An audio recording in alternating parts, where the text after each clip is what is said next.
Mr. Speaker, Mr. President pro tempore, members of Congress, and fellow Americans. In the normal course of events, presidents come to this chamber to report on the State of the Union. Tonight, no such report is needed. It has already been delivered by the American people. We have seen it in the courage of passengers who rushed terrorists to save others on the ground.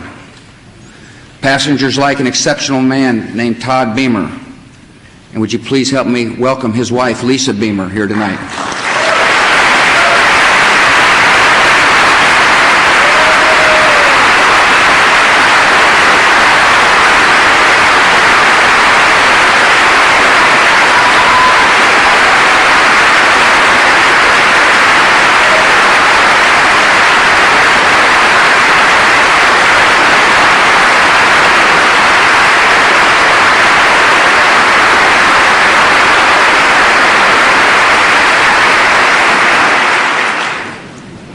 We have seen the state of our union in the endurance of rescuers working past exhaustion.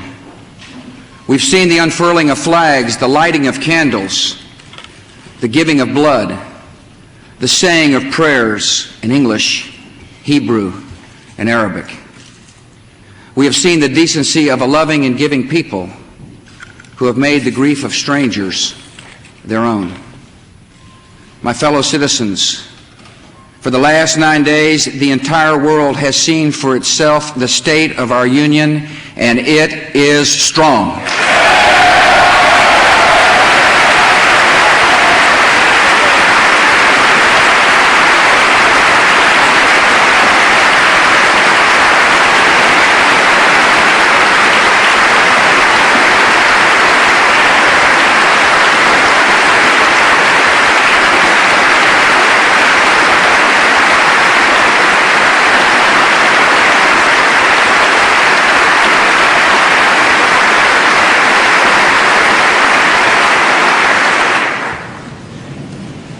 Tonight, we are a country awakened to danger and called to defend freedom.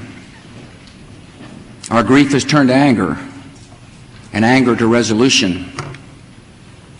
Whether we bring our enemies to justice or bring justice to our enemies, justice will be done.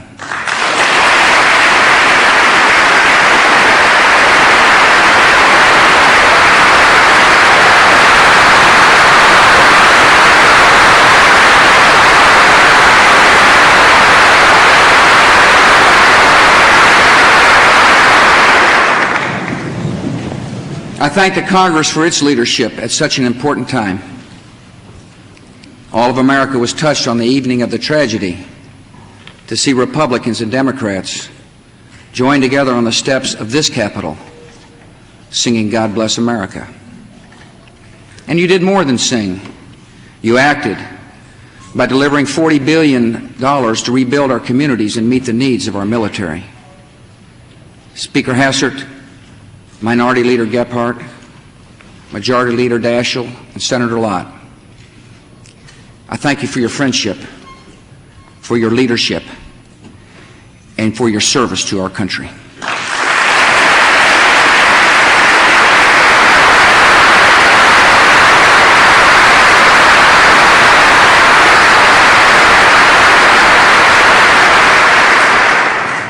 And on behalf of the American people, I thank the world for its outpouring of support.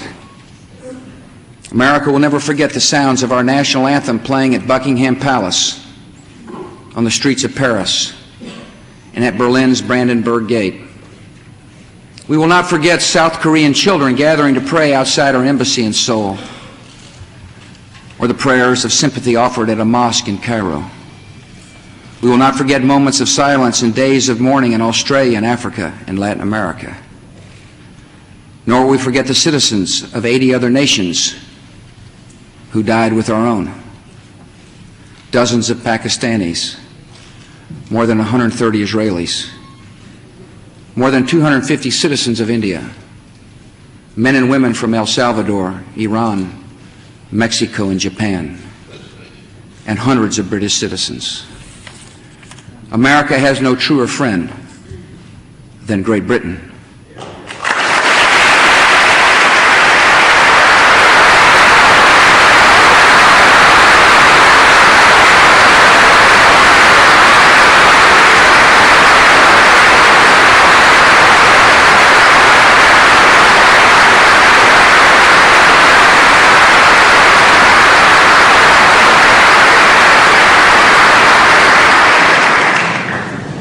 Once again, we are joined together in a great cause.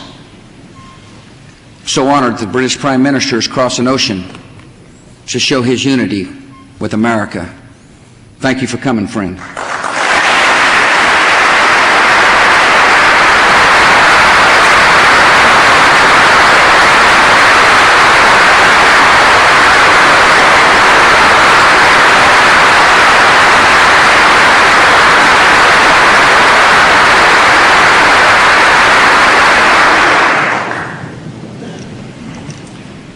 On September the 11th, enemies of freedom committed an act of war against our country.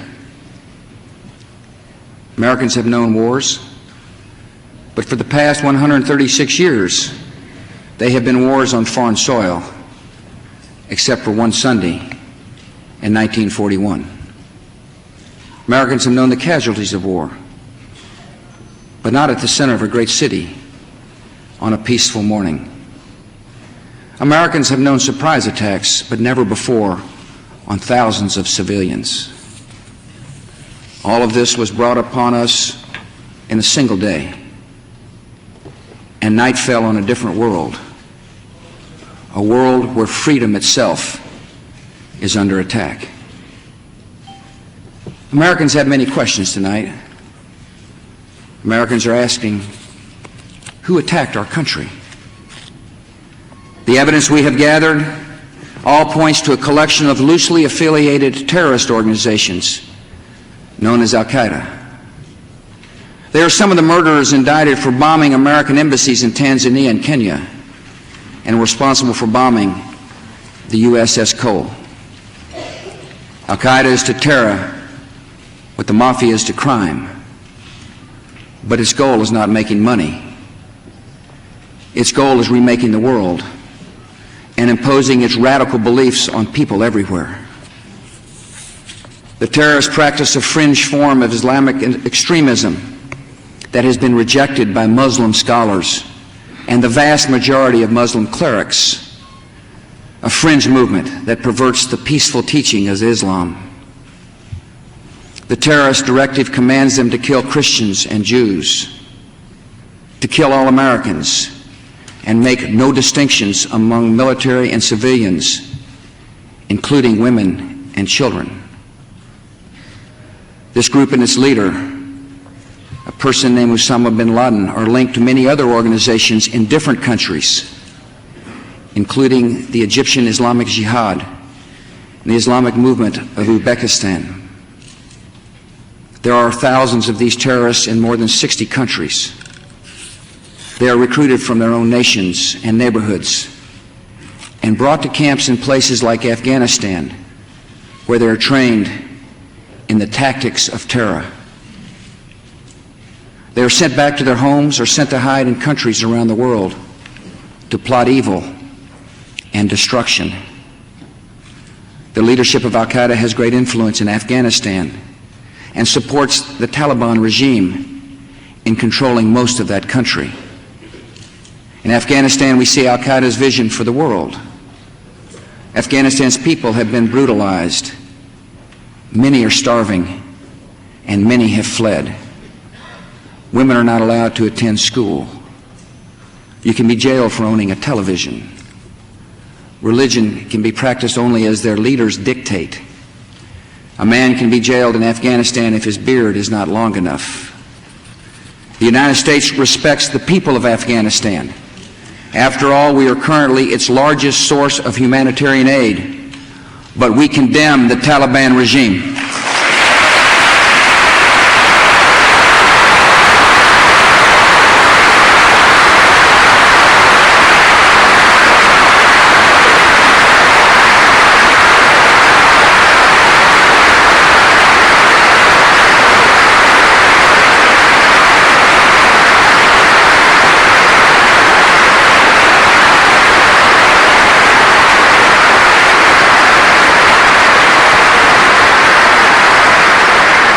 It is not only repressing its own people, it is threatening people everywhere by sponsoring and sheltering and supplying terrorists.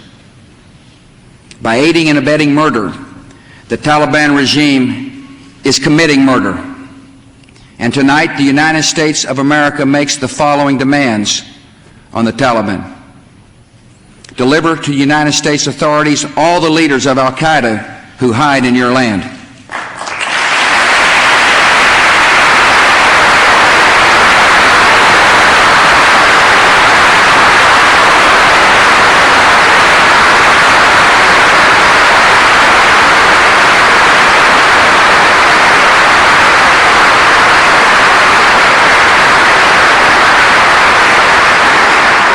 Release all foreign nationals, including American citizens you have unjustly imprisoned.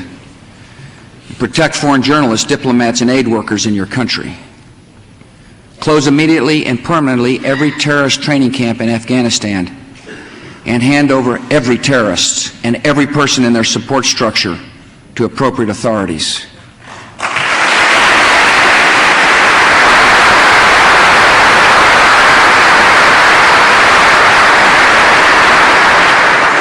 Give the United States full access to terrorist training camps so we can make sure they are no longer operating.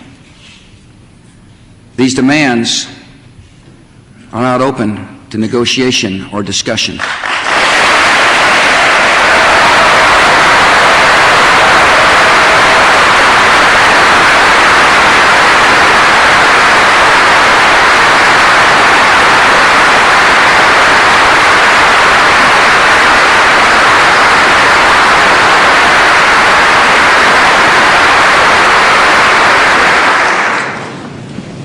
The Taliban must act, and act immediately. They will hand over the terrorists, or they will share in their fate. I also want to speak tonight directly to Muslims throughout the world. We respect your faith. It's practiced freely by many millions of Americans, and by millions more in countries that America counts as friends. Its teachings are good and peaceful. And those who commit evil in the name of Allah blaspheme the name of Allah. The terrorists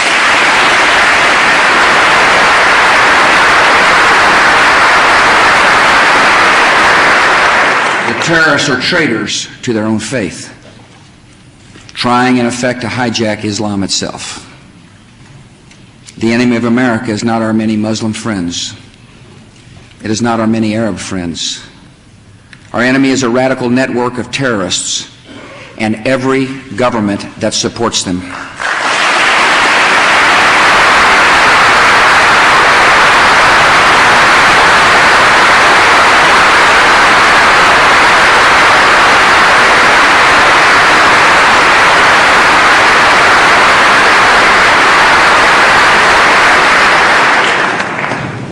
Our war on terror begins with al-Qaeda, but it does not end there.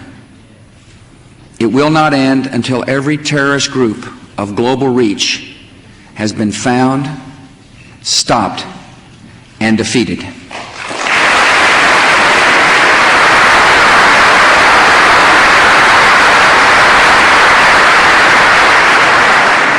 Americans are asking, why do they hate us? They hate what they see right here in this chamber, a democratically elected government. Their leaders are self-appointed. They hate our freedoms, our freedom of religion, our freedom of speech, our freedom to vote and assemble and disagree with each other. They want to overthrow existing governments in many Muslim countries, such as Egypt, Saudi Arabia, and Jordan. They want to drive Israel out of the Middle East. They want to drive Christians and Jews out of vast regions of Asia and Africa.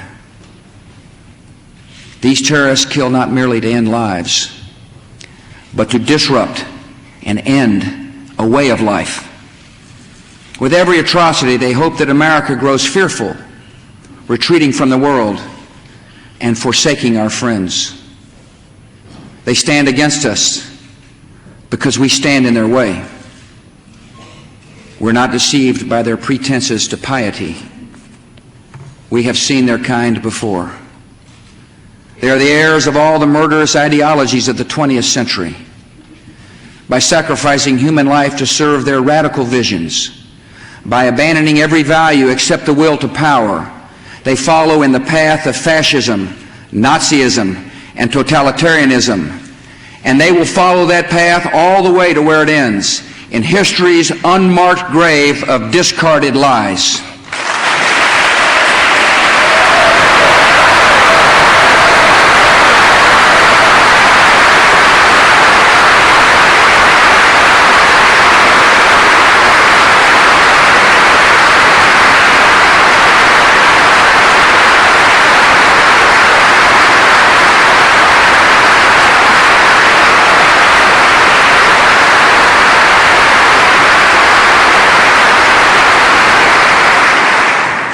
Americans are asking, how will we fight and win this war?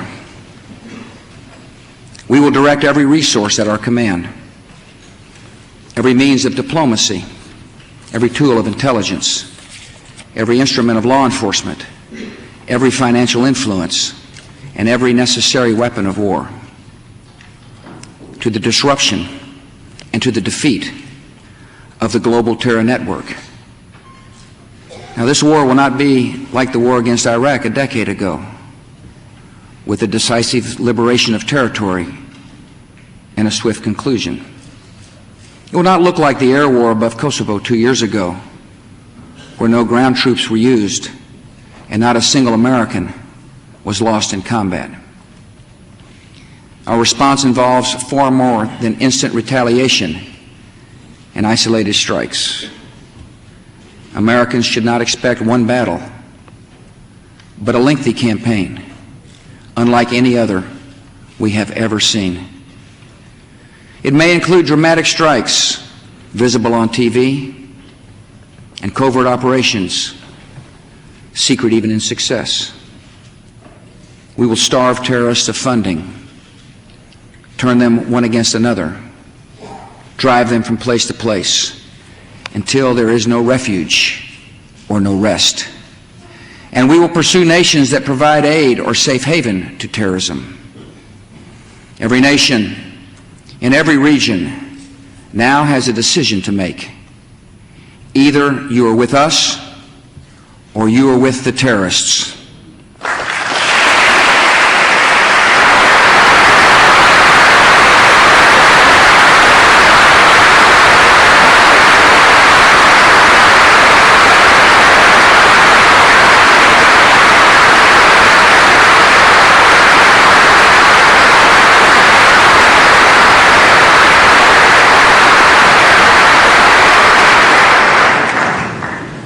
From this day forward, any nation that continues to harbor or support terrorism will be regarded by the United States as a hostile regime.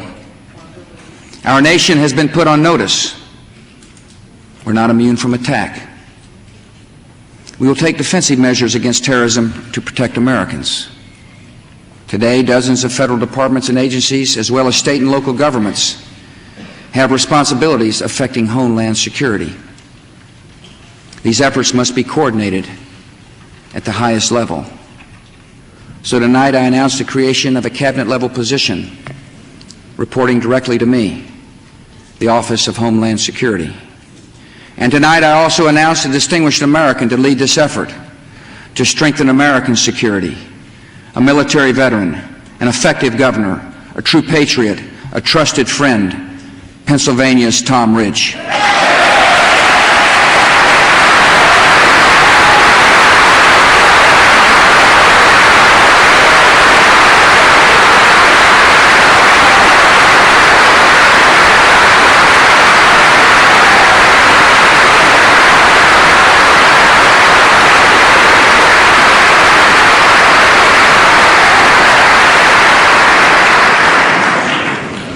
He will lead, oversee, and coordinate a comprehensive national strategy to safeguard our country against terrorism and respond to any attacks that may come.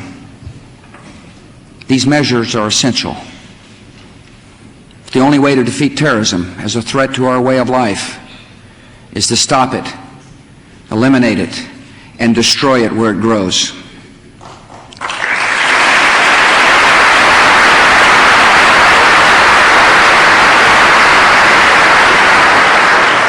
Many will be involved in this effort, from FBI agents to intelligence operatives to the reservists we have called to active duty. All deserve our thanks, and all have our prayers. And tonight, a few miles from the damaged Pentagon, I have a message for our military. Be ready. I've called the armed forces to alert, and there is a reason.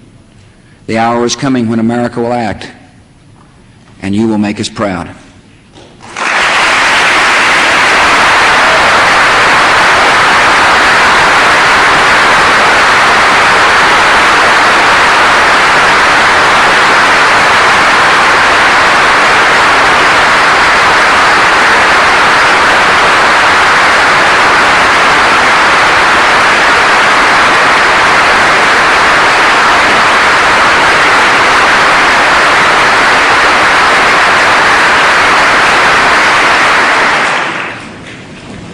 This is not, however, just America's fight.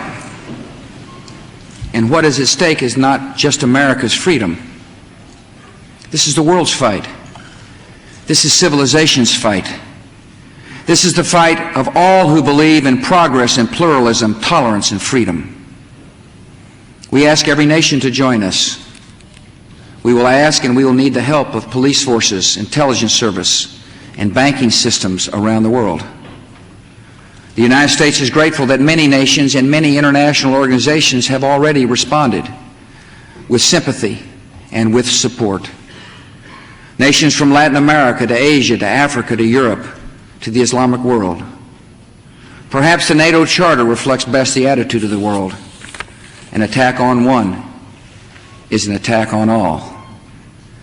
The civilized world is rallying to America's side. They understand that if this terror goes unpunished, their own cities, their own citizens may be next. Terror unanswered can not only bring down buildings, it can threaten the stability of legitimate governments. And you know what? We're not going to allow it.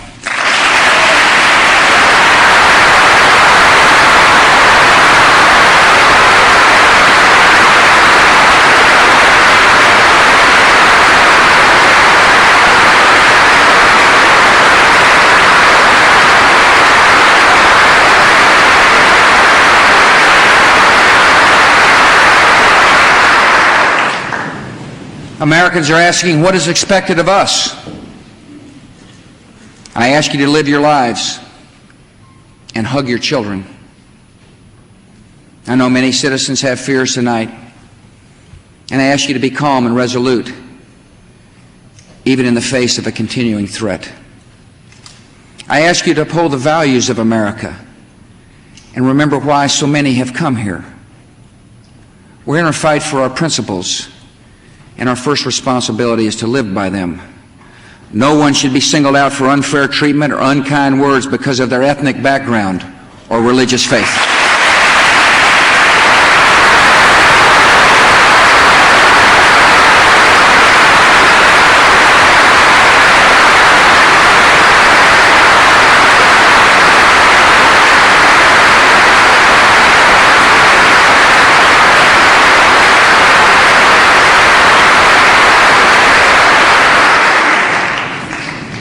I ask you to continue to support the victims of this tragedy with your contributions.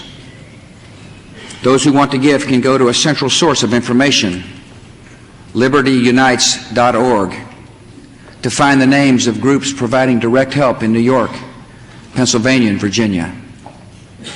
The thousands of FBI agents who are now at work in this investigation may need your cooperation, and I ask you to give it.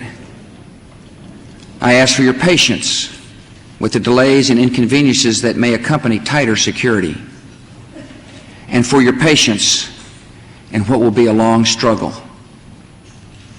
I ask your continued participation and confidence in the American economy. Terrorists attacked a symbol of American prosperity. they did not touch its source. America is successful because of the hard work and creativity and enterprise of our people. These were the true strengths of our economy before September 11th, and they are our strengths today.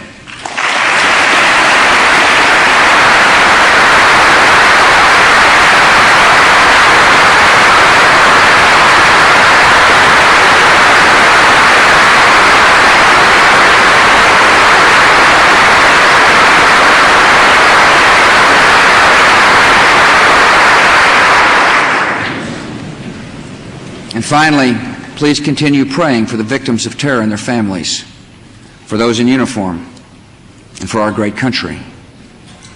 Prayer has comforted us in sorrow and will help strengthen us for the journey ahead. Tonight, I thank my fellow Americans for what you have already done and for what you will do. And ladies and gentlemen of the Congress, I thank you, their representatives, for what you have already done and for what we will do together. Tonight we face new and sudden national challenges. We will come together to improve air safety, to dramatically expand the number of air marshals on domestic flights, and take new measures to prevent hijacking. We will come together to promote stability and keep our airlines flying with direct assistance during this emergency.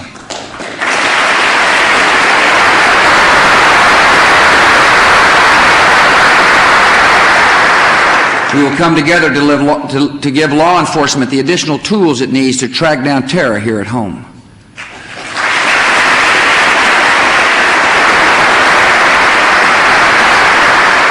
We will come together to strengthen our intelligence capabilities to know the plans of terrorists before they act and to find them before they strike.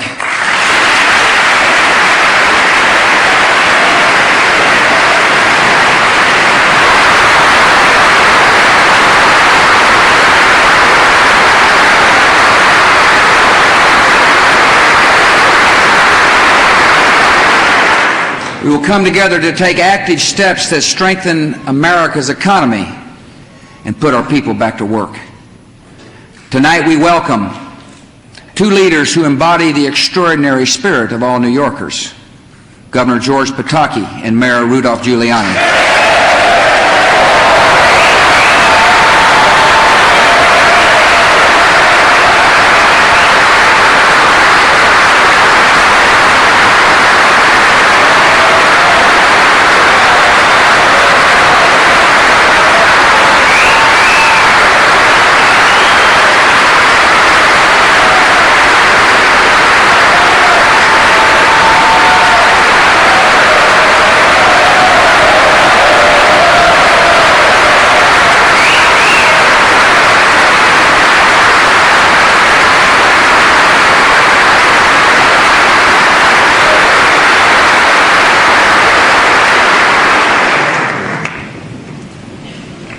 As a symbol of America's resolve, my administration will work with Congress and these two leaders to show the world that we will rebuild New York City.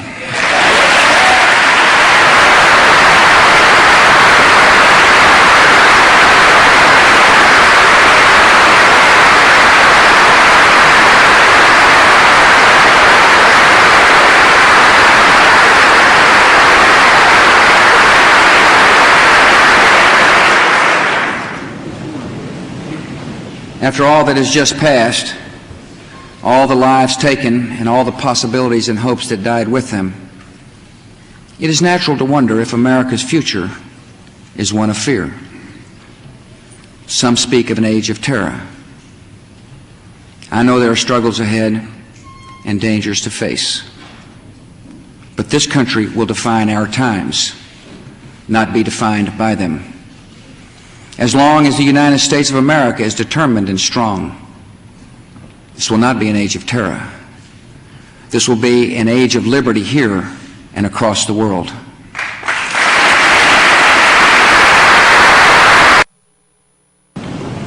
Great harm has been done to us. We have suffered great loss. And in our grief and anger, we have found our mission and our moment. Freedom and fear are at war. The advance of human freedom, the great achievement of our time and the great hope of every time, now depends on us. Our nation, this generation, will lift a dark thread of violence from our people and our future. We will rally the world to this cause by our efforts, by our courage. We will not tire, we will not falter, and we will not fail.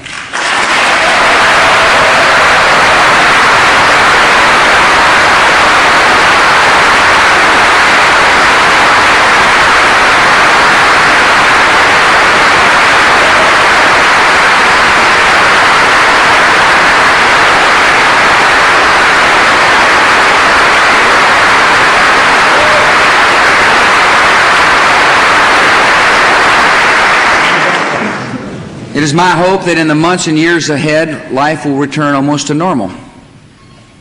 We'll go back to our lives and routines, and that is good.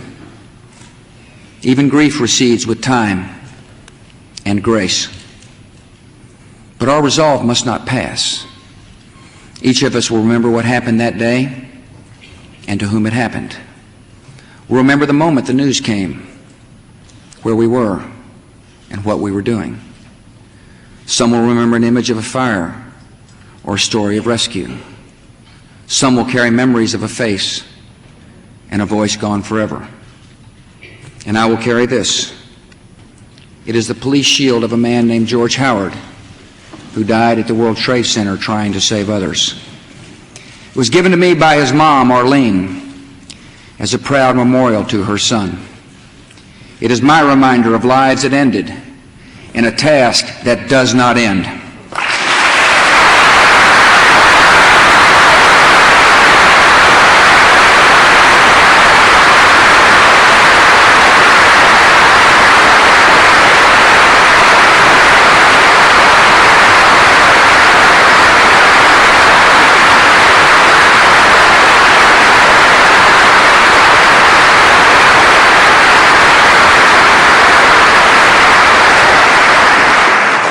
I will not forget the wound to our country and those who inflicted it.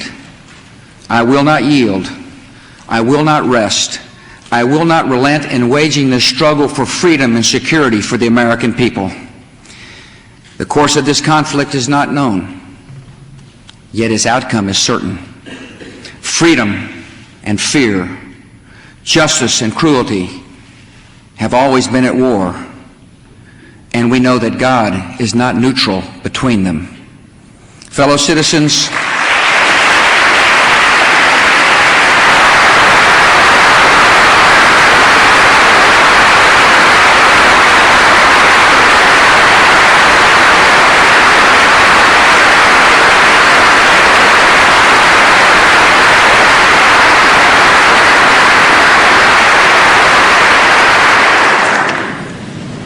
Fellow citizens, we'll meet violence with patient justice, assured of the rightness of our cause, and confident of the victories to come.